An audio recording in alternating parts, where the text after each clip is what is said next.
UFC 322 com 2 disputas de cinturão e cardaço de sapato, hein? Vem ver. 3 tapinhas.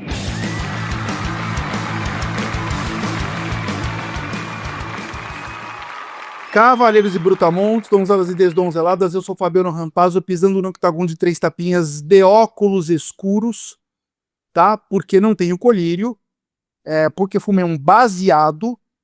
Mentira, eu nunca fumei nada, exceto o charuto, mas charuto se degusta, não se fuma.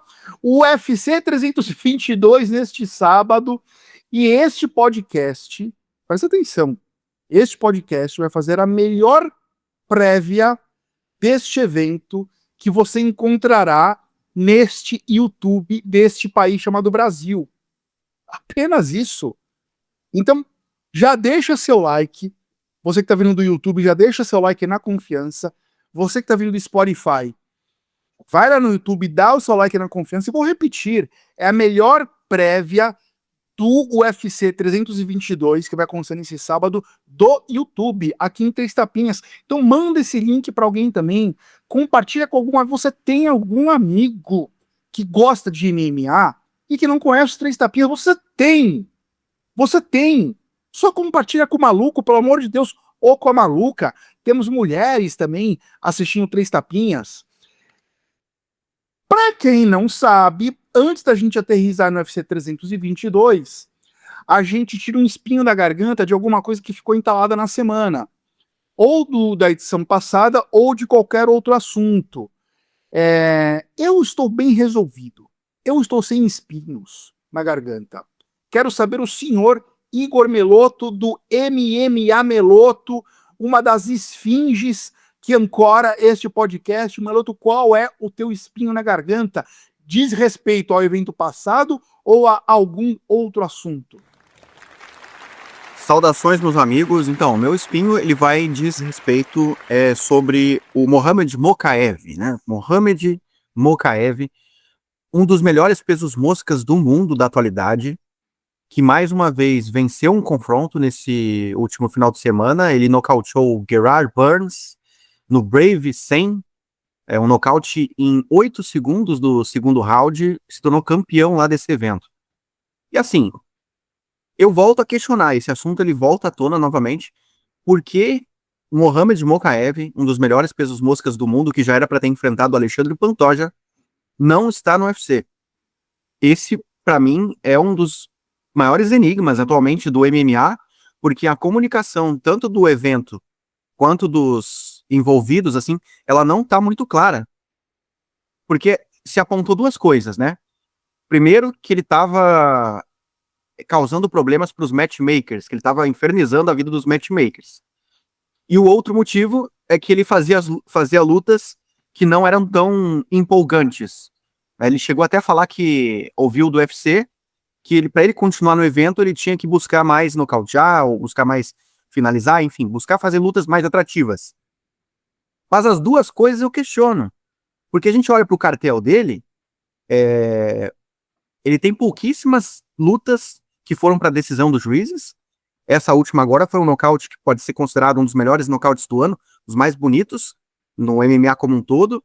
Dentro do UFC, ele venceu várias lutas por finalização, venceu, deixa eu ver, 1, 2, 3, 4, 5, não, 4 lutas por finalização. Eu sinceramente não entendo por quê.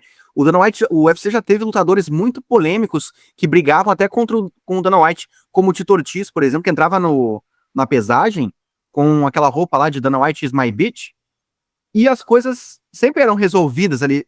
A organização dava um jeito de manter o atleta, mesmo com rusgas, mesmo com mau comportamento, sei lá, um problema disciplinar.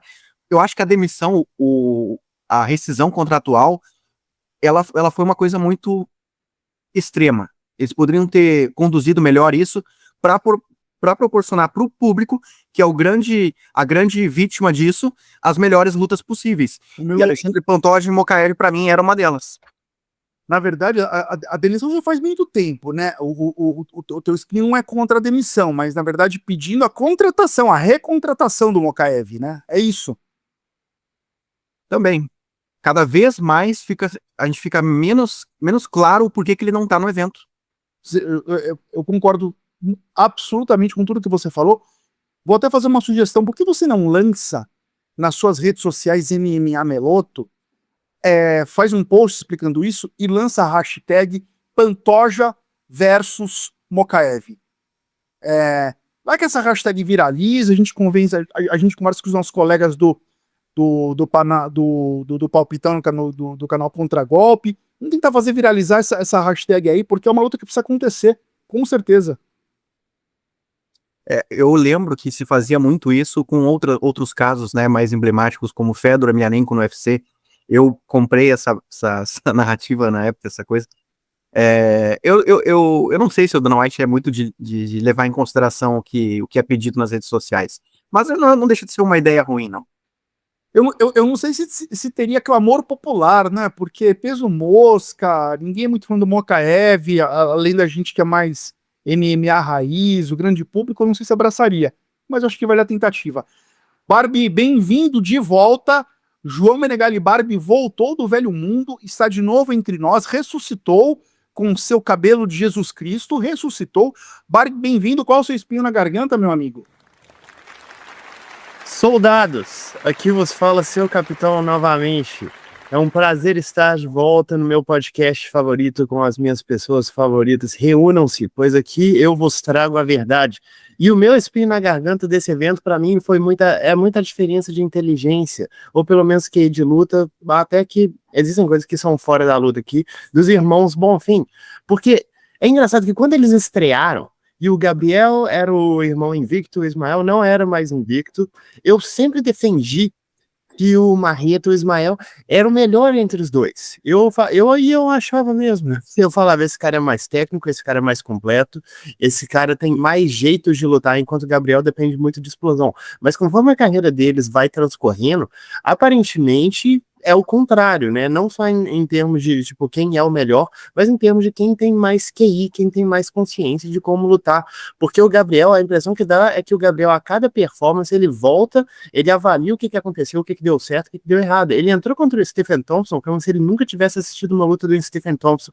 Aí ele entrou contra o Randy Brown e deu tudo certo, absolutamente tudo certo, porque o cara fez uma estratégia bem feita, sabe? Ele pensou no que ele tinha que fazer e executou de uma forma extremamente precisa. E isso já tinha acontecido antes da carreira do Gabriel. Quando ele perdeu para o Dalby, o que eu pensei foi, chegou o teto do Marretinha. Porque essa questão, ele é um lutador muito explosivo, ele é um lutador que vai viver ou morrer dessa explosão. E o cara se reinventou como lutador. E ele se reinventou novamente para a performance de sábado. O que ele vem fazendo é muito impressionante. Pelo contrário, o irmão dele, que na minha opinião era... Perdão, é o lutador mais técnico, mais completo entre os dois, só vem cometendo falhas muito graves, parece que não assiste vídeo, tá fazendo um corte de peso extremamente mal feito, entrou super danificado pra luta, tipo, quando ele subiu na pesagem e eu já tava rezando para ninguém aqui no nosso querido podcast do Três Tapinhas ter escolhido ele, o adversário dele, no campo minado, porque eu já tava assim, essa luta tá perdida, cara. Ele não tem condições de estar ali. Foi lá, entrou e foi nocauteado. Isso tem sido uma coisa muito recorrente, que ele parece entrar extremamente despreparado. A diferença de como que os irmãos estão gerenciando as suas carreiras, para mim, é aterradora, sabe? O Gabriel tá levando a coisa muito a sério, aparentemente, e o irmão dele, não. É tipo, vou entrar no talento, se der, deu, se não der, não deu. Maravilha, Barbie, bem-vindo de volta. Eu, como disse, estou bem resolvido, sem nada incomodando a minha garganta, nenhum espinho aqui. Então, bora para o UFC 322, Jack Della Maddalena versus Islam Makhachev, o russo, o Makhachev tentando o segundo cinturão. E a pergunta capiciosa chegou. E o malvado tá sorrindo pro senhor, Igor Meloto. Não fuja da raia. Não fuja da raia. E, aliás, o malvado chegou com o pé na porta, com 3 perguntas de uma vez. Primeira, qual será a próxima luta de Islam Makhachev se ele vencer neste sábado? Segunda, e qual será a próxima luta de Islam Makhachev se ele perder neste sábado? E terceira, e caso ele vença, Meloto, a gente pode cravar que ele já estará maior do que Khabib Nurmagomedov na lista dos GOATs? Bom, vamos lá então. Primeira pergunta: se ele vencer, se ele conquistar o cinturão dos meio-médios, qual vai ser a próxima luta dele? No caso, a primeira defesa de cinturão. Eu acredito que vão dar um jeito de colocar o Kamaru Usman para enfrentar ele. Tá rolando um papo aí na internet, o próprio Usman já tá pleiteando isso também, e eu não duvido da cara de pau do UFC em fazer isso, e até assim, concordo que é a luta que mais venderia, que mais chamaria atenção, mas outros nomes merecem mais. Sean Brady aí, se venceu o Michael Morales, para mim eu acho que seria o maior nome possível no momento. Mas enfim. Só comentando, essa luta, se for casada, é um absurdo. É pra gente fazer campanha, fogueira, na porta do PI lá em Las Vegas. Continua, Meloto. Pois é premiar a inatividade, né? Porque o cara ficou uns 3, 4 anos sem lutar, e antes disso vinha de derrotas, venceu o Joaquim Buckley. A mim ainda não convenceu um mérito aí para conseguir essa disputa. Se o Islam perder a disputa contra o Jack Della Maddalena, pelo ganho de massa muscular que ele teve, aí eu acredito que a volta aos pesos leves ela não vai acontecer mais. Essa ida para os meio médios foi definitiva. Então ele vai lutar contra algum... tem muitos contenders nessa categoria, né? Tem vários caras aptos a disputar o título aí com mais uma vitória. Eu acho que vão colocar ele contra um nome ali como... Posso falar? Eu acho que se ele perder, colocam ele contra o Kamaru Usman. Também, poderia ser. Verdade. Eu acho que seria o mais provável mesmo. Mas eu ainda não descartaria o nome do Shavkat Rakhmonov, que vem da mesma região ali, né? Claro, Rússia, outro Cazaquistão, mas é o mesmo mercado. Então, ter dois caras do mesmo mercado no topo, eu acho que não é tão interessante pro UFC. Então, eles vão tentar eliminar um. Eliminar não, né? Vai estar sempre ali ainda. Mas é o meu feeling, né? Mas o Kamaru Usman talvez seja a maior probabilidade mesmo, porque é uma luta que já se falou e se cogitou há muito tempo, né? Se cogita essa luta há muito tempo.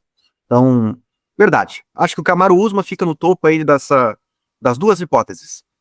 Makhachev e Rakhmonov é a luta dos sonhos dessa categoria, acho que para todo mundo, né? É o encaixe que eu mais gostaria de ver. Mas, Beloto, muito bem, só que falta a pergunta número 3. Se Islam vencer, conquistar o segundo cinturão, a gente pode cravar que ele é maior do que Khabib Nurmagomedov, seu irmão, seu parceiro, na lista de GOATs do MMA, Meloto? Então, para mim, ele já é o maior de todos os tempos, entre ele e o Khabib. Ele já tá na frente na lista dos GOATs. Para mim ele acabou passando já, porque, assim, ele além de ele ter mais defesas de cinturão, né, nos pesos leves, ele, para mim, venceu nomes melhores, cara. O Alexander Volkanovski, você ter 2 vitórias sobre o Volkanovski, olha, isso te dá um peso. Eu sei que o Khabib venceu o Conor, venceu o Justin Gaethje, mas o Khabib, o fato dele sair do esporte, quando ele ainda poderia continuar e bater mais recordes, enfim, eu acho que isso aí é uma coisa que pega mal, cara. Embora ele tenha revolucionado o esporte, pra mim o Khabib revolucionou o esporte com o estilo dele, de buscar as quedas, com a insistência de usar a isometria, cansar e afogar. Aquilo ali, pra mim, foi o primeiro a fazer isso com aquela eficácia ali, foi o primeiro. Depois disso, veio um monte de gente copiar o estilo dele, né? Mas, pra mim, o Islam Makhachev passou ele, e se ganhar o cinturão da categoria de cima, aí eu creio que não tem mais debate nenhum, né? Aí eu acho que ele bota uma pá de cal nisso aí. Eu acho que o debate existe ainda, e poderia se defender o Khabib na frente do Islam na lista dos GOATs hoje, por conta do cartel ilibado, né? Por conta de ter se aposentado invicto, de ter feito 3 defesas invicto. Então essa mácula pode pesar a favor de um ou de outro que for opinar. Agora, se o Islam se cinturão da categoria de cima, aí não há argumentos. Muito bem, Meloto. Concordo com o que você falou. E agora o Malvaro tá sorrindo para o Barbie. Olha aí. O Barbie é o seguinte, se a chinesa, se a Weili Zhang vencer a Valentina neste sábado, ela passa à frente da quirguistanesa na listas de GOAT do MMA. Se o Weili Zhang vencer Valentina, ela fica maior que Valentina na lista de GOATs. A gente sempre coloca ali Amanda, Cyborg e Valentina em terceiro. A Weili Zhang vai para a medalha de bronze, Barbie, se vencer a Valentina? Eu imagino que não. É uma coisa que eu posso até mudar de opinião dependendo de como for a vitória, do quão dominante. Tá, mas eu quero provocar, eu quero provocar. Vai ter, no confronto direto, uma vitória sobre a Valentina e vai ter 2 cinturões, coisa que a Valentina nunca teve. Continua, Barbie. Com certeza, mas o que acontece pra mim é que a Valentina já fez o círculo ali com as joias do UFC no cinturão novo, né, são 8 defesas, conquistou o cinturão 2 vezes, não que essa parte, assim, eu não considero grande mérito, porque significa que você perdeu o cinturão antes, mas eu ainda valorizo o fato dela ter defendido o cinturão 8 vezes, inclusive vencido a única pessoa que venceu ela na categoria dos moscos, que foi a Alexa Grasso, na revanche, e além disso teve uma carreira extremamente bem sucedida na divisão de cima. O que a gente está colocando contra ela aqui, bom, tem a questão do confronto direto, que com certeza a Valentina não teria nenhuma vitória tão importante quanto a própria vitória da Weili Zhang em cima dela. Mas eu acho que a Weili Zhang tem metade das defesas, sabe? É uma questão que, assim, a diferença de número seco é tão grande, é tão estarrecedora que eu ainda precisaria ver pelo menos uma defesa. Mas eu vou ser bem sincero com você, Rampaz.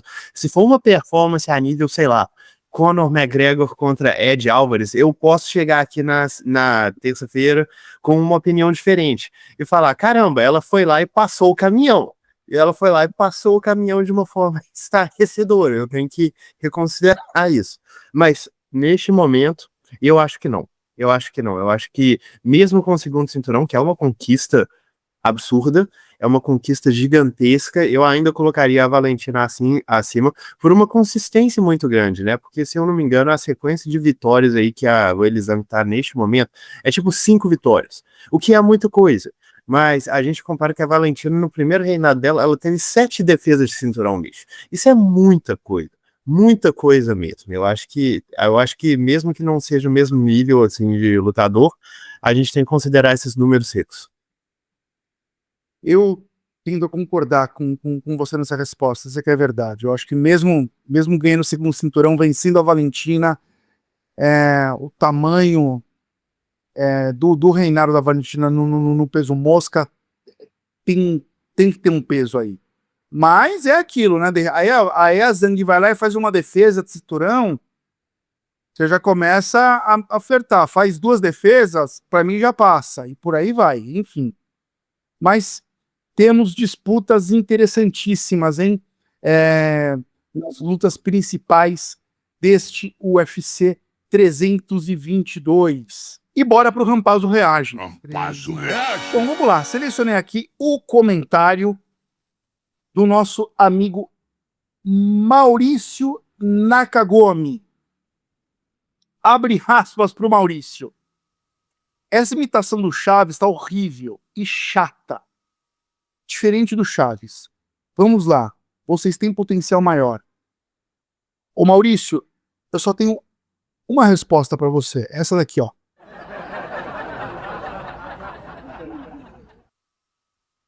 E vamos continuar com o UFC 322. Nota de corte que estou dando para o UFC 322. Um cardaço. Eu confesso, Meloto e Barbie, eu fiquei entre nota 8 e 9. Eu falei, cara, acho que eu tô muito emocionado com esse card, não dá pra dar 9, não. Mas eu cogitei, né, pensando que o suprassumo seria o UFC 300, que seria um 10. Então, nota 8 para um cardaço de sapato, coisa linda de Jesus. Lembrando, tá, que no evento passado eu dei nota de corte 4 e foi um evento muito bom. E a nota final ficou 4.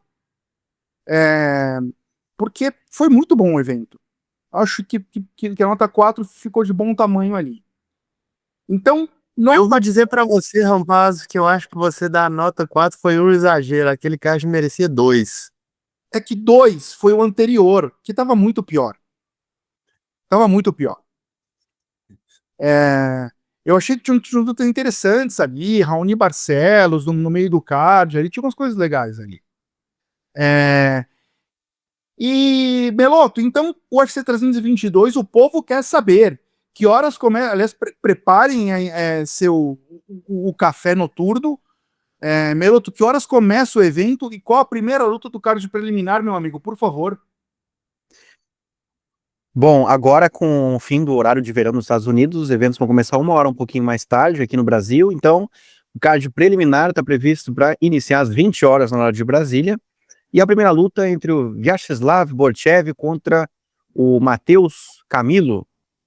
Bom, Rússia versus Brasil, o Matheus está buscando a primeira vitória dele no UFC, né? Ele perdeu a estreia dele, estava indo bem contra o Gabe Green, dominando, acabou cansando, o Gabe virou a luta e finalizou ele com um mata-leão, uma performance que impressionou no início, mas depois teve ali o banho de água fria, ou seja, um garoto que precisa evoluir muito ainda, mas tem potencial, mostrou isso, e contra o Borchev, que é um cara bem vulnerável, vem de 2 derrotas, uma agora por finalização contra o McKinney, assim, é um cara que não empolga tanto, ele tem um jeitão meio Brian Ebersole de lutar, meio desleixado, assim, não sei se vocês lembram do Ebersole, né, um cara meio loucão das ideias, mas enfim, luta bem vencível para o brasileiro, que aparenta ter mais poder de fogo, embora não tenha tanta constância, mas me parece um pouco mais perigoso e o meu palpite vai ficar com ele, que é, vamos ver, nas odds aqui é o favorito, sim, 1,65 aí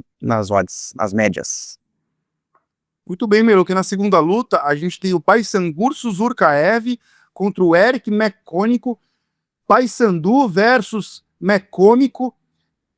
Muito zebra o cômico, né? Candidato a campo meado de alguém aí, Meloto? O que você acha dessa luta? Pois é, a expectativa tá muito grande em cima do russo, né, que é um striker pelas lutas que eu vi dele, muito habilidoso, com volume, chuta muito bem, soqueia muito bem, vai pra cima. Ficou um pouco popular na estreia dele no UFC, que o UFC colocou ele até na coletiva de imprensa. Então, é o famoso hype, né? Tá em torno do russo. E o McCômico é um cara que muito limitado, né? Foi nocauteado pelo Ruziboev, fez uma luta apertada contra o Cody Brundage. Então, o hype tá em cima do russo, pode estar um pouco exagerado, sim, mas não vejo muita chance pro americano vencer essa. Creio que vai pro fumo aí, vai ser nocauteado, que é a especialidade do russo. Bom, e depois, na terceira luta, Angela Hill contra Fatima Klein. Barbie, Fatima Klein, futura campeã do UFC, cara, peso palha, tá com cara, hein, tá com pinta, hein, que é um grande talento. Pô, é um talento enorme, já tem uma boa trocação, tem um bom jogo de quedas, tem um trabalho sólido por cima, ground and pound extremamente agressivo, uma pessoa com bom boxe, com bons chutes, tenho muita expectativa em cima da Fatima Klein, 25 anos só, tá pegando aí a porteira da divisão, né? A dureza. A Angela Hill nunca deu uma luta fácil na carreira dela dentro do UFC, tá com o cartel dela não é bom, né, acho que são tipo 18 vitórias, 15 derrotas, uma parada assim, porque ela perde e a maior parte das derrotas dela são decisões contestáveis, muitas das vitórias dela também são decisões contestáveis, porque é um lutador que, assim, trabalha com muito volume, cria muitos ângulos, bate de forma que não chama muita atenção dos juízes e sempre deixa a adversária ter seus momentos na luta. Então, tipo assim, é um teste para a Fatima Klein, porque você não consegue vencer a Angela Hill se você não tiver uma boa compostura, se você não tiver um bom ritmo, se você não estiver preparado para fazer uma boa luta por 3 rounds. Eu acho que é um teste extremamente sólido. Eu imagino que a Fatima Klein vai vencer. Eu, inclusive, estou aqui contando que vai ser uma performance até razoavelmente dominante, embora não imagino que vai ser a melhor performance da carreira da Fatima Klein, porque é difícil ter esse nível de performance contra a Angela Hill. Mas eu vejo uma vitória aí da Fatima por decisão. É verdade, a Angela Hill, né, pode até parecer que não, mas ela tá ela tá no top 3 da história do UFC, de lutadoras com mais golpes aplicados na história. Só tá atrás do Holloway e do Sean Strickland. Uma lutadora extremamente de volume, né? Então, realmente, grande teste que a Fátima vai passar. Próxima luta entre o Pat Sabatini e o Shep Mariscal. Aqui a gente vai ter um cara que tá numa ótima sequência de vitória, que é o Mariscal. Se eu não me engano, só o Lerone Murphy, na categoria dos penas, né? Só o Lerone Murphy, o Evloev e mais um outro nome ali que tá acima dele em termos de sequência de vitórias, tá com 5. Então, é um cara pra gente ficar de olho aí, que de repente pode entrar no ranking com essa vitória. Vai enfrentar o Pat Sabatini, que vem de vitória sobre o João Anderson Tubarão. É mais um grappler, pelo que eu vejo, né, de controle. O Mariscal é mais striker. Cara, luta bem interessante, um confronto de estilos aqui. Favoritismo nas casas de apostas tá apontando pro Pat Sabatini. Questiono um pouco isso, não sei se vai ser o que eu acho que isso supõe, né? O mercado tá supondo que o Pat Sabatini vai conseguir controlar o Mariscal no grappling, porque em pé eu acho que o Mariscal é melhor, né? O que tu acha, Bárbara, dessa luta aí? Eu tô achando que vai dar Mariscal, cara. Acho que ele vai conseguir controlar essa luta em pé. Eu honestamente concordo com você, minha luta. Eu tô palpitando aqui na zebra, no Shep Mariscal. O Pat Sabatini é um grappler muito bom, um wrestler muito bom, mas o Shep é um cara que reverte quedas muito bem, que tem uma velocidade, um volume muito grande de trocação.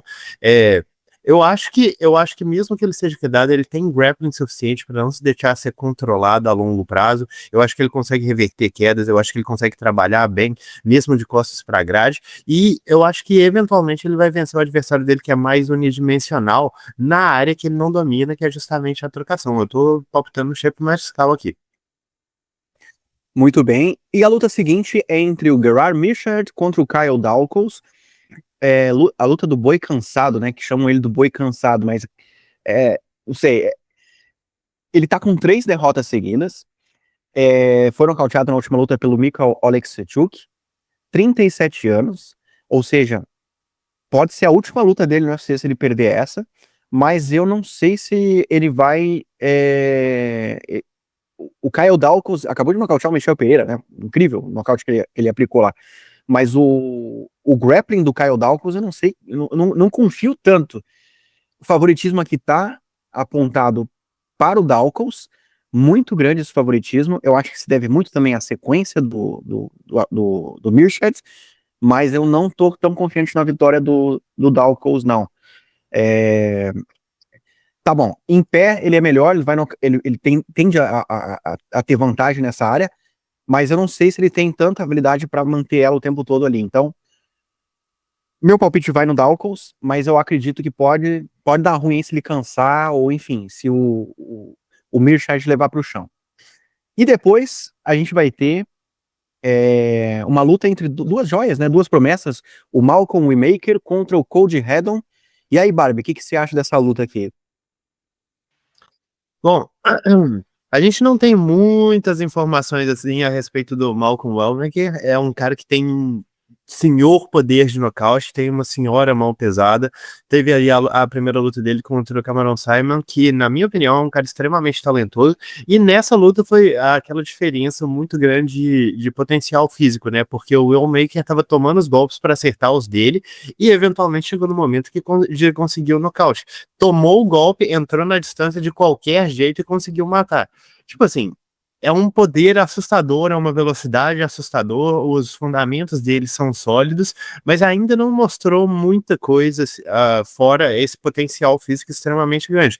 Do outro lado, a gente tem o Cody Haddon. O Cody Haddon já mostrou mais coisas, né? Ele teve já lutas mais extensas, passou 15 minutos, tem boa habilidade de quedas, defende quedas também muito bem, se levanta com facilidade, tem muito volume de trocação, tem um ótimo boxe, não se esquece nunca de trabalhar golpes no corpo. Eu gosto bastante de ver ele lutando. Essa é uma dessas lutas que, assim, na minha opinião, o Elmaker pode entrar com um certo favoritismo aqui, muito por questão de casamento, né? Porque o Haddon é um cara mais boxeador, gosta de trabalhar mais na média distância, e ele tá lidando com um cara que tem grande potencial de terminar a luta a qualquer momento ali. E, tipo assim, a gente ainda não viu a extensão dos poderes do Elmaker, né? A gente viu ele definindo os caras muito rapidamente, entrou na última luta dele como um dos dos maiores favoritos da história do UFC. Então, acho que é uma luta muito interessante, é uma luta muito intrigante que definitivamente vai exigir que o Allmaker mostre mais coisas do que ele já mostrou, mas meu palpite ainda assim vai nele. Muito bem. E a luta seguinte é entre a Erin Blanchfield contra a Tracy Cortez, uma luta da elite dos pesos moscas. A Erin Blanchfield, uma joia gigante. As duas já se enfrentaram, né, no passado, no Invicta FC. A Tracy Cortez venceu a luta por decisão dividida. Então é uma oportunidade da Erin vingar aquela derrota. Ela que é a favorita nas casas de apostas, um favoritismo considerável ali, 1,40 em média nas odds. Ao meu ver, duas grapplers, né, principalmente a Tracy Cortez, embora até ela tenha mostrado uma trocação até que ela evoluiu nessa área, um boxe ok, mas eu considero a Erin ainda melhor, tanto na área do striking. Eu acho que ela pode oferecer, no mínimo, anular um pouco esse ímpeto da Tracy, mas no grappling, aí eu considero a Erin bem melhor, tem capacidade de finalizar as lutas muito evidente, então meu palpite vai ficar com ela, e eu creio que é o mesmo palpite que o teu, né, Barbini? É exatamente esse meu palpite, porque desimportante qual foi o primeiro resultado, eu acho que a Erin Blanchfield hoje é uma lutadora muito superior ao que ela era anteriormente. Boto mais fé na capacidade dela como grappler, principalmente impondo esse jogo de grappling.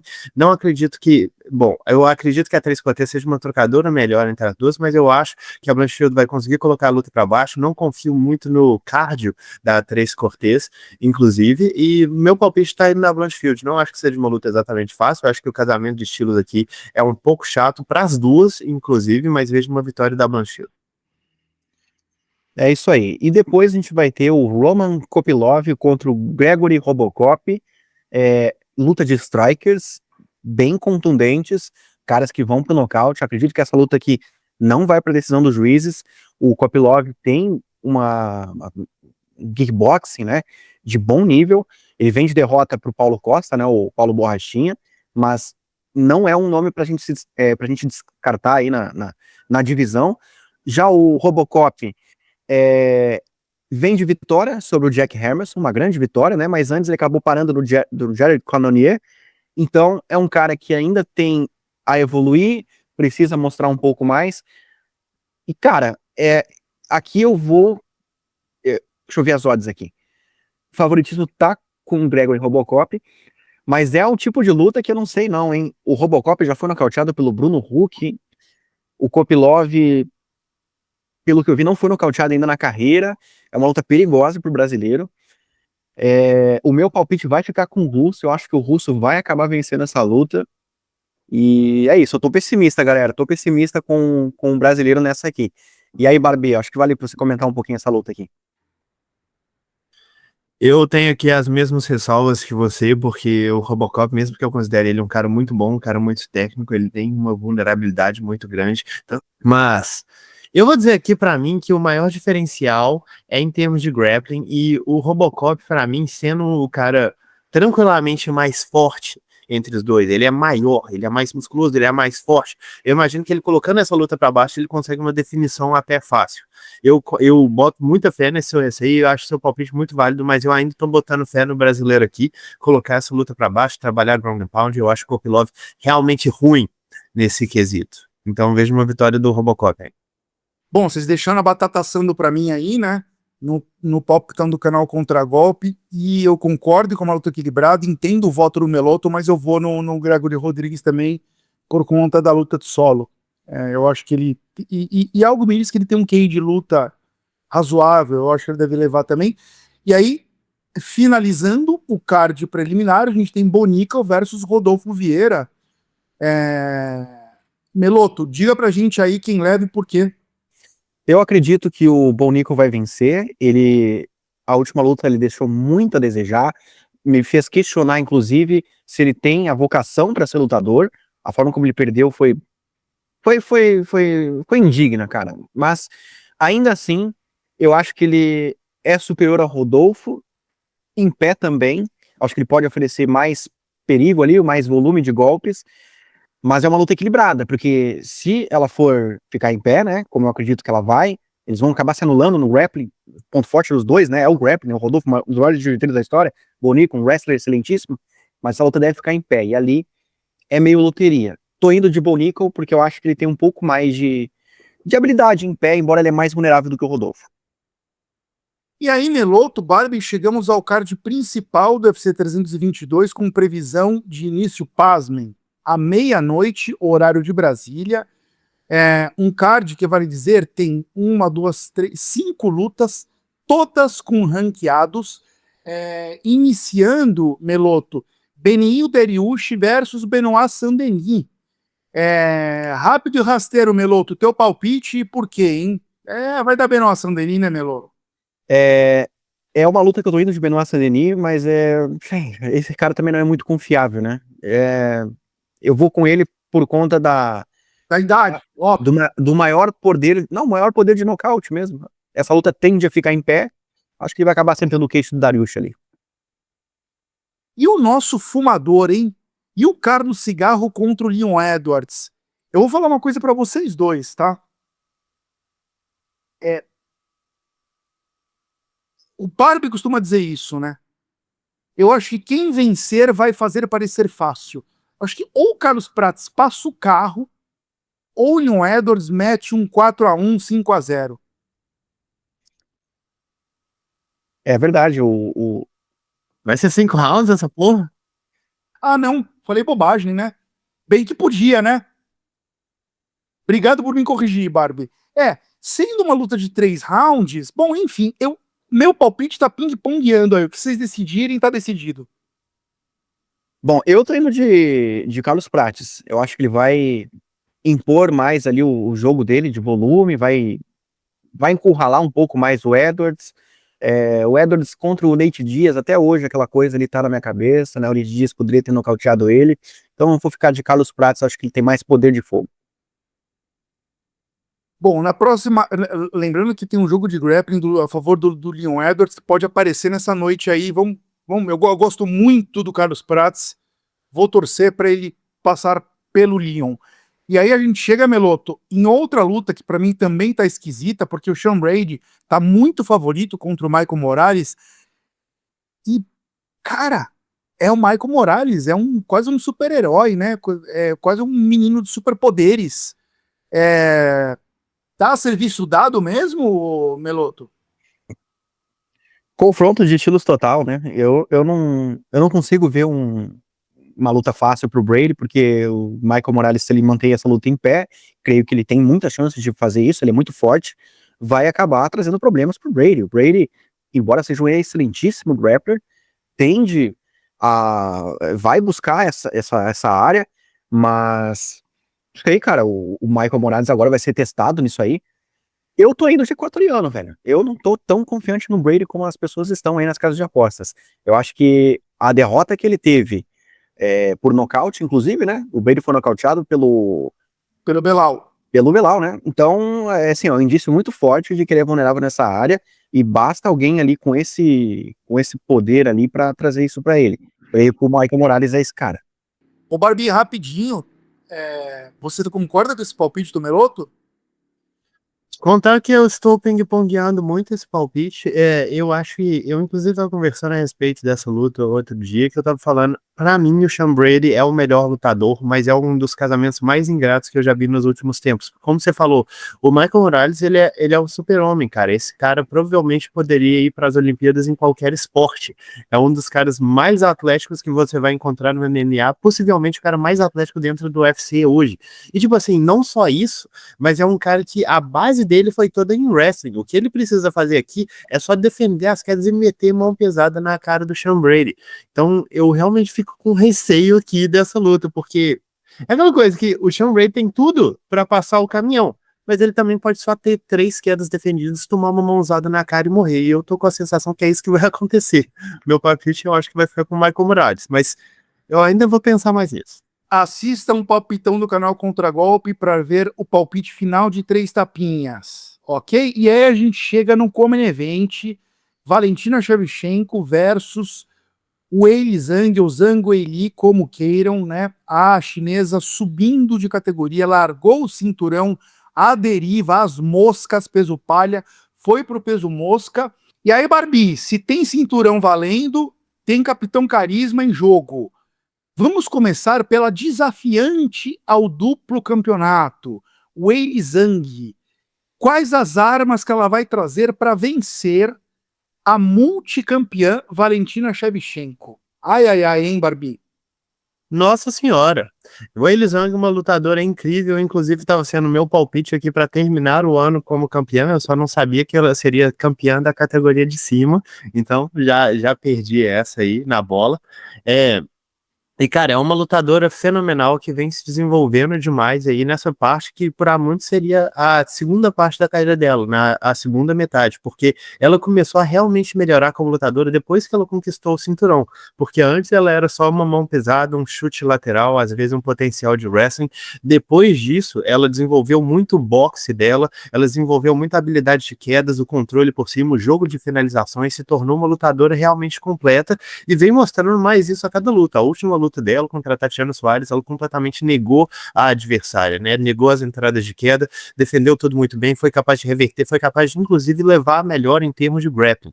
E, cara, o que eu fico mais com receio, porque eu vou ser sincero com você, eu acredito que ela é uma lutadora melhor do que a Valentina neste momento atual, mas ela tá subindo de categoria. E vai ser uma coisa muito similar a que eu vou falar contra o Isla, é chute.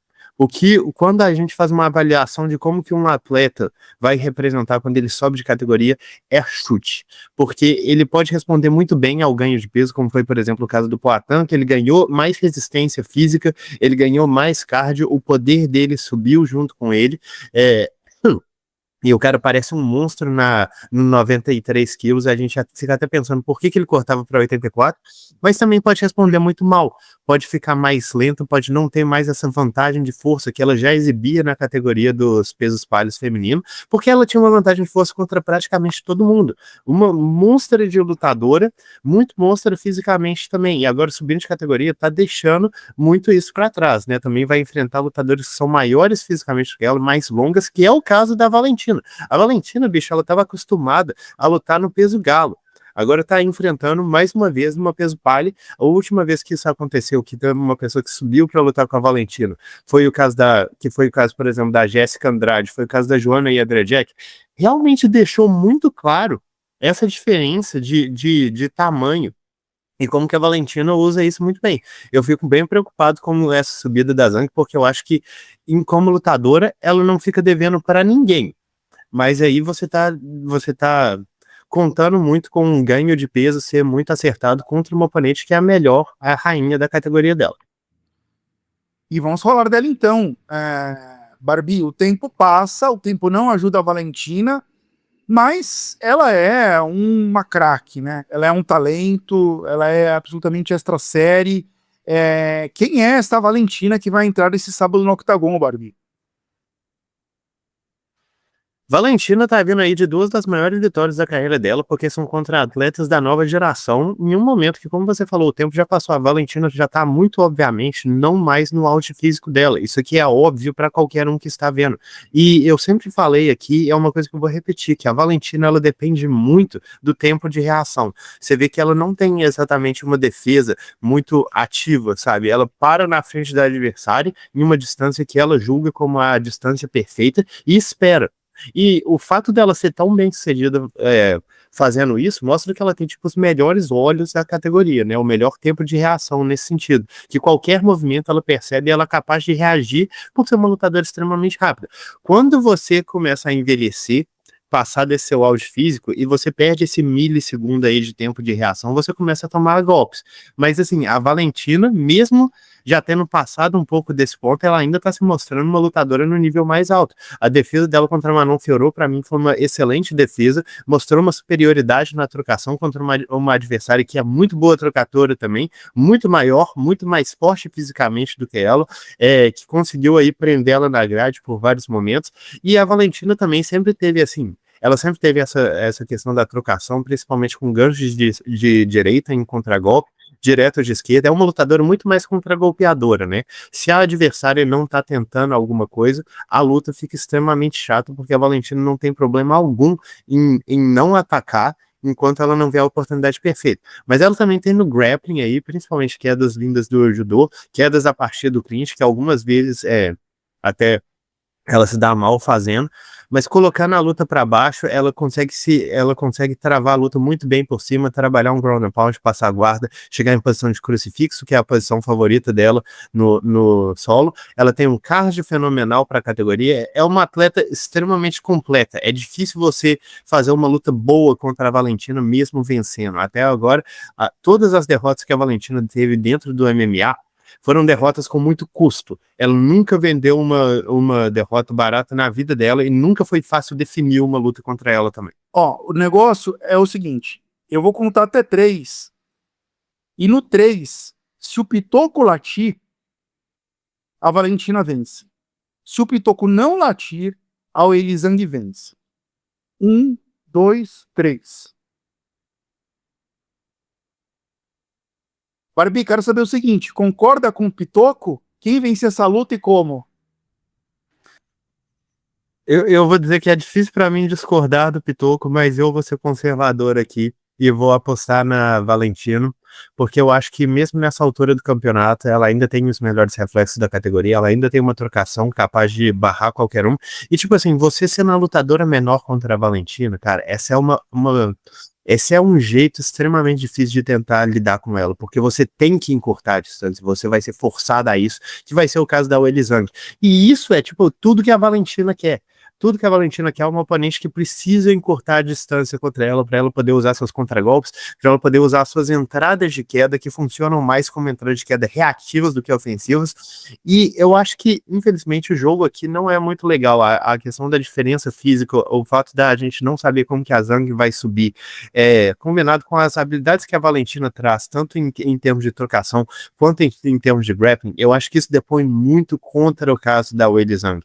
Eu imagino, claro, que ela vai dar uma luta dura, eu imagino que ela vai mudar de estratégia conforme a luta vai transcorrendo, se as coisas não estiverem funcionando, mas eu vejo ela sendo barrada muito por essa questão do gancho de esquerda da Valentina e por entradas de queda, e sendo controlada no chão, mesmo que por pouco tempo, isso vai pontuar contra ela, vai depor contra ela, e eu acho difícil ver com o que a Zhang já apresentou, que ela tem uma estratégia que vai ser de fato vitoriosa, tipo assim, é, ela pode chegar, impor o grappling dela, mas para tudo isso que ela tem que fazer, ela tem que passar por essa barreira da distância, ela tem que passar por essa barreira do contragolpe contra uma adversária que é mais acostumada com a categoria, mais pesada, mais forte do que ela, mais longa, com melhor controle de distância. Então, o meu palpite vai ficar com a Valentina Shevchenko. Ok, palpite dado. Eu confesso que eu abraço você nessa. Eu palpitão no canal Contragolpe, seja lá qual for o voto do Meloto, é voto vencido, porque eu não me arrisco mais a apostar contra a Valentina. Mas aqui eu tenho uma torcida muito clara, bandeira chinesa na varanda de casa no sábado à noite. E aí a gente chega na luta principal, que lutaça também, Jesus amado, Jack Della Maddalena contra Islam Makhachev. Eu quero saber primeiro do desafiante. Islam Makhachev voltando a ser desafiante, Barbie. Ganhou bem o peso, né? Apareceu aí parecendo um Mr. Universo. Vai chegar forte. Tamanhos ali, altura, envergadura, meio compatíveis. O que você está esperando desse Islam Makhachev no peso meio médio, Barbie? Pois o Makhachev, modo creatina, é uma coisa que tá me assustando bastante, né? Igual você falou, o cara tá gigantesco, ele tá gigantesco. E ele sempre foi um cara muito forte, mas só que na categoria dos leves ele sempre aparentava ser um cara magro também. Agora o cara tá gigantesco. E tipo assim, ele falou que ele teve problemas pra ganhar o peso, mas a gente pode ver aqui que ele tava tentando ganhar o peso da forma mais correta possível. Eu acho que isso, fora todos os atributos absurdos que ele tem como lutador, ele também é um cara muito consciente. Ele deu uma entrevista recentemente falando a respeito do Jack Della Maddalena, que ele falou: eu não gosto do wrestling dele, mas no chão ele é muito bom. Ele sabe o que ele tá fazendo. E eu detesto lutador consciente quando eu tô torcendo contra esse tal lutador. Mas Isla, em termos de trocação, eu acho que ele é um cara muito defensivo, ele é um cara que controla a distância muito bem, tem bons golpes retos e ele tá se mostrando cada vez mais confortável nesse quesito. Trabalhando bons chutes, trabalhando boas combinações, não tem medo de, tipo, se o adversário tá impondo a distância, conseguir trabalhar de volta, conseguir socar de volta. E uma coisa que eu acho que é o que o Islam faz de melhor é o trabalho dele no clinch, principalmente a forma que ele consegue travar o pescoço do oponente, trabalhar ajoelhados. Ele é realmente um monstro nesse quesito. E ele é tão bom nisso que ele faz o adversário querer entrar em outros clinches, que foi, por exemplo, o caso que aconteceu contra o Charles do Bronx, que o Islam conseguiu trabalhar no clinch de uma forma que o Charles pensou, é melhor eu estar dentro do clinch contra esse cara. Mas não é, porque aí ele consegue colocar você para baixo. Ele consegue as quedas do judô, ele consegue trabalhar ajoelhados no corpo, que você se sente forçado a reagir e depois você acaba sendo quedado. Quando a luta chega no chão, o Islam não tem a mesma capacidade de danificar que o seu colega de treino, seu chefe, Khabib Nurmagomedov tinha. Ele não tem o mesmo ground and pound, mas ele tem uma habilidade muito grande de passagem de guarda, que é mais colocar o adversário para reagir e então conseguir trabalhar seu grappling. Ele é muito bom sufocando o adversário, estabiliza muitíssimo bem, tem mais uma ameaça de finalização, tem um Darcy fantástico, e inclusive a pegada dele no Darcy me parece uma coisa esmagadora.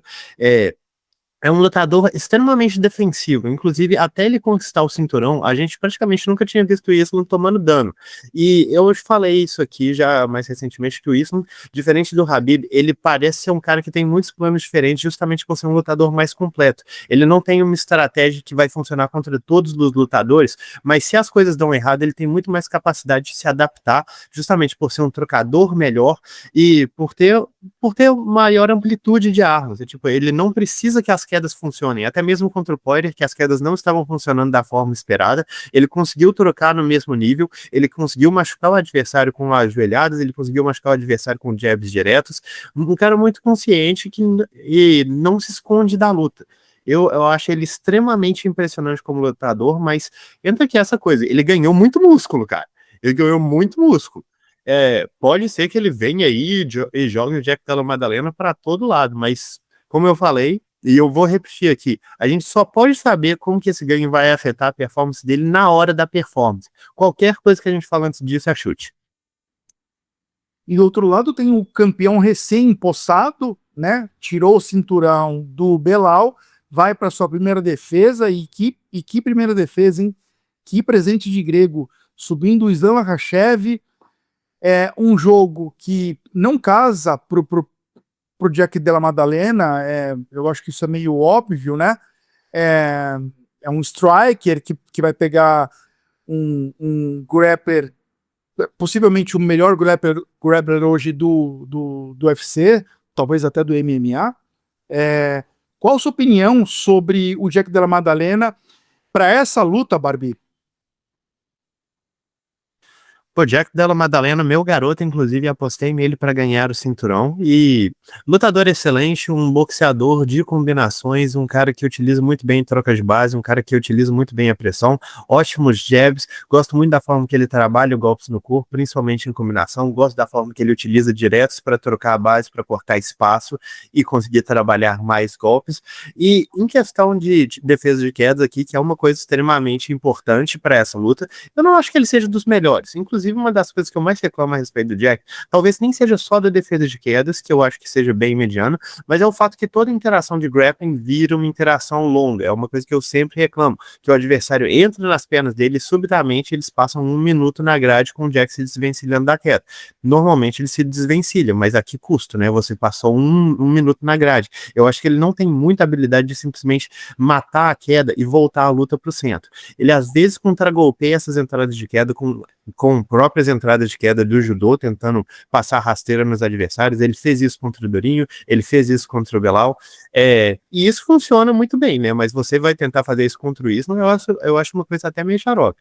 Quando quedado, ele tem muitos artifícios para se levantar, e ele já demonstrou isso várias vezes. Ele tem guardas diferentes, ele tem diversas raspagens, é um cara extremamente consciente de tudo que está acontecendo no chão. É difícil você realmente estabelecer uma vantagem, até mesmo o Durinho, que é um grappler fenomenal, ele só conseguiu pegar uma posição realmente de domínio em cima do Jack e sustentar essa posição, acho que foi no final do segundo round da luta entre eles, mesmo que ele tenha ganhado a extensão da luta por ter conseguido impor o grappling por mais tempo, sabe? Ele nunca pegou uma posição realmente dominante fora nesse final do segundo round.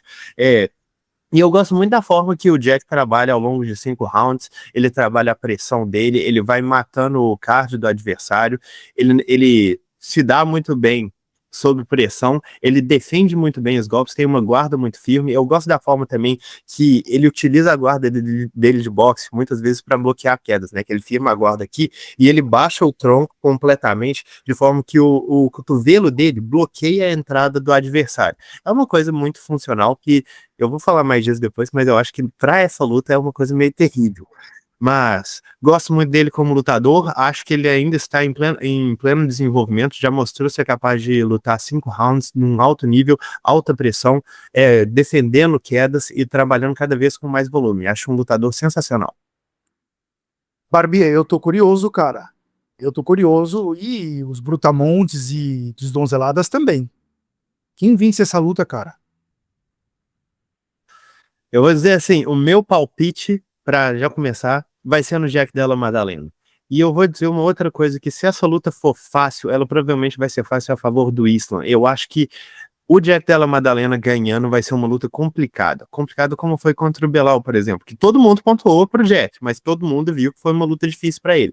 Porque o Wilson tem muita capacidade de lidar na trocação. Eu só acho que ele vai tomar mais golpes do que vai aplicar. Eu acho que as quedas vão acontecer, mas eu acho que o Jack vai mostrar uma boa capacidade de se colocar de volta aí para cima, de se colocar na grade. Ele tá treinando com caras que já lidaram com o jogo de grappling do Islam, que vão saber o que fazer, pelo menos no sentido de vamos conseguir sobreviver aqui, sabe? Claro que não é uma coisa dada, eu não posso simplesmente falar, ele tá treinando com o Volkanovski, portanto, ele vai ter todas as habilidades de grappling dele, mas eu vi o Jack lidando com wrestlers muito fortes, e eu até o momento achei que ele lidou bem, mesmo que não tenha sido da melhor forma possível. Eu já falei aqui as minhas ressalvas em relação a ele. O que eu acho é que o trabalho de golpes no corpo, o volume, a intensidade que ele tem, vai eventualmente fazer a diferença nessa luta. Eu acho que ele vai, como falei, acho que vai ser uma luta bem dura. Eu acho que ele vai ganhar mais rounds do que o Islam, pode ser 3-2, pode ser 4-1.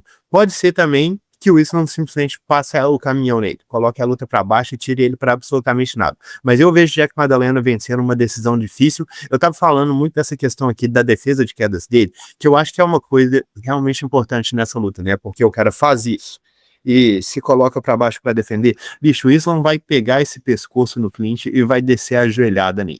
E eu quero muito ver como que o Jack vai reagir a isso, como que ele vai reagir a esses trabalhos de clinch, porque eu acho que as defesas normais dele vão funcionar muito em fazer o estilo do Islam ser mais imposto. Eu acho que não é uma luta tão simples como defender as quedas e vencer. Eu acho que o Islam tem muita capacidade de vencer essa luta até mesmo em pé, mas eu acho que questão de volume é questão da funcionalidade do jab, que eu acho que o Jack tem uma facilidade muito maior em utilizar ele para construir outras coisas. Questão de golpes no corpo, a subida do Islam, que ainda é uma coisa que eu tenho ressalvas, mesmo que ele aparente ter subido da melhor forma possível. Luta extremamente dura. Meu palpite é no Jack Della Maddalena. Barbito, só quero te dizer o seguinte, cara, no sábado à noite vai estar aqui na janela de casa a bandeira da China de um lado e a bandeira da Austrália do outro, porque eu vou torcer muito pro teu palpite estar certeiro nessa luta, mas eu discordo. Eu vejo o Islam favorito, enfim, vou torcer muito pro Jack e quero saber de você, Meloto. No Palpitando Canal Contragolpe, você vai ser o voto de Minerva aí, já fala agora, mano. Islam ou Madalena? Uma das perguntas mais difíceis que eu já ouvi na vida. Cara, é uma luta muito dura. Os dois caras são muito bons. Eu vou pensar um pouco mais. Eu ainda tô em cima do muro. Pipoquei. Deus do céu, pipocou. Rebo. Muito bem, muito bom. Assistam o canal, o Contragolpe, o Palpitando do canal Contragolpe, que vai ter o voto de Minerva lá do Meloto. Lembrando que aqui a torcida está em uníssono. Não sei, Meloto, você também está torcendo pro Jack nessa luta? Não, eu tô torcendo pelo Islam. Eu quero muito que aconteça a luta contra o Topuria, mas de uma forma onde os dois ainda estão invictos ali, grandiosos, né? Invictos entre aspas. É. Essa é a luta dos sonhos para qualquer fã de MMA, né? Vamos seguir aqui para Campo Minado. Campo Minado. Começando sempre, né, com um recap do campo dos palpites da edição passada de 3 tapinhas do Campo Minado, em que o Meloto foi de Jackson McVie, vencendo o Zachary Reese, pagando 4,30, e quen pro Meloto, não deu. O Barbie foi de Matt Schnell, vencendo Joseph Morales, pagando 3,25, quen pro Barbie, também não deu. E eu fui de Maíra Bueno Silva Chitara, vencendo a Jaqueline Cavalcante, pagando 13,10. Quen. Para mim também ninguém acertou. E agora? E dessa vez, o primeiro a falar sou eu. E eu estou indo de Jack Della Maddalena, vencendo Islam Makhachev, e não acho que vai acontecer, mas pagando 3,10, eu cresci os olhos. Vou torcer como nunca para cravar meu Campo Minado neste sábado, hein? Pagando 3,10, esse é o meu palpite. Meloto, qual é o teu palpite no Campo Minado, por favor? Eu estou indo de Rodolfo Vieira vencendo o Bo Nickel, que eu não acredito muito que isso vai acontecer, mas pela odd eu acho que vale a pena apostar. 2,75. E o senhor Barbie? Meu Campo Minado, o vencedor, o autoritário, tá indo na Angela Hill vencendo a Fátima Klein. Novamente, eu não acho que isso vai acontecer, mas pagando 4,50, uma lutadora que só dá a luta encardida, bicho, vocês estão malucos. Eu quero dizer que eu esperei vocês todos falarem aqui, para realmente eu não acredito que ninguém escolheu o Shep Mariscal. Que eu também acho que ele vence, para mim é uma zebra que eu também acho que vence, e eu fiquei muito entre os dois. Eu não escolhi o Shep Mariscal, porque alguém ia pegar o Jack Della Maddalena pagando 3,10, eu fiquei com medo disso. Mas caramba, eu achei que... E outra, também não entendi vocês apostando no Morales contra o Sean Brady, também não escolhendo ele. Querem comentar?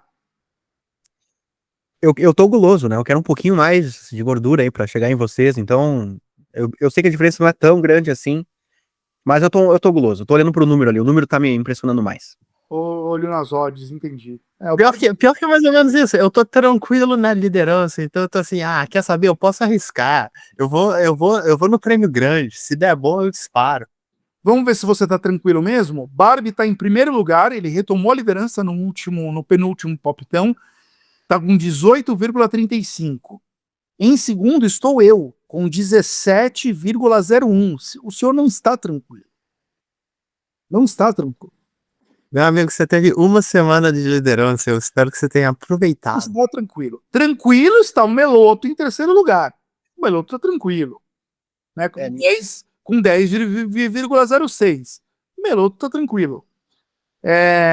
Vamos ver se o Rodolfão... Eu vou torcer muito pro Rodolfo vencer essa luta, mas eu vou torcer pros seus pontos no Campo Minado.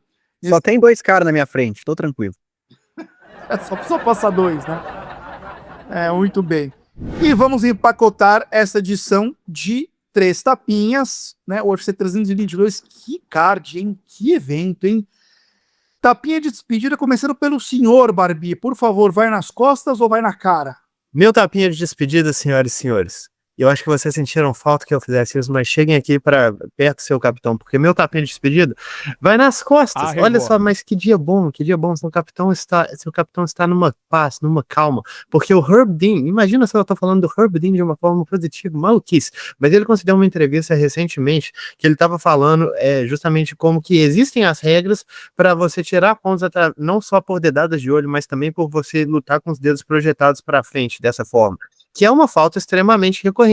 E existe a regra que você não pode fazer isso, mas nenhum dos juízes coloca essa regra em prática. Ele estava falando, teve uma reunião dos árbitros que a gente meio que combinou que, assim, a gente tem que colocar essa regra mais em prática porque a coisa tá ficando fora de condição. E, cara, maravilha! Evolução, porque existem sim dedados no olho acidental, mas, cara, os lutadores têm que ser um pouco mais responsáveis por isso acontecer. Porque se você tá lutando assim, E se o adversário, o meu adversário entrou na minha mão, o azar não devia ser do seu adversário, sabe? Você tem que fazer pelo menos um pouco para prevenir esse tipo de falta, e eu apoio muito essas atitudes dos juízes. Eu espero que isso realmente apareça já nesse próximo evento. Se tiver uma dedada no olho que, tipo, não tenha sido numa ocasião completamente absurda, eu acho que pontos deveriam ser descontados, um tapa nas costas aí dos árbitros por tomarem essa atitude. Maravilha, Barbie. E você, Meloto, vai de tapa na cara ou de tapa nas costas? Nas costas do Poatan, Arregou. porque ele tá reforçando o desejo de enfrentar o John Jones na Casa Branca, e isso para mim é cada vez mais alimentar o sonho de ver essa luta, porque para mim é a luta que eu mais quero ver hoje no MMA. Eu sei que ele a categoria vai talvez travar um pouquinho ali, mas dá para fazer uma disputa de cinturão interino ali do Carlos Ulberg contra outro cara, de repente até o Ulberg fica mais famoso, mais popular com isso, e aí depois quando o Poatan voltar para a categoria, a gente faz uma super luta entre os dois, uma unificação na verdade, mas cara, eu tô cada vez mais empolgado com a possibilidade dessa luta rolar, e o Poatan, ao desejar isso, ao reforçar isso, e os dois querem, né? O John Jones também quer. Então, cada vez mais eu tô achando que vai acontecer. E, claro, isso pode até se transformar em um tapa na cara depois, né? Do UFC por não fazer isso. Mas eu quero muito ver uma grande luta nesse evento da Casa Branca, cara. Eu acho que o MMA tá precisando disso, de uma grande luta que há muito tempo talvez não acontece. Essa é a luta a se fazer. Cara, que luta. Eu vou te falar uma coisa, hein? Essa luta vai acontecer, hein? Preparem seus corações, essa luta vai acontecer. Bom, o meu tapinha de despedida vai na cara do AJ McKee. Lembram do AJ McKee?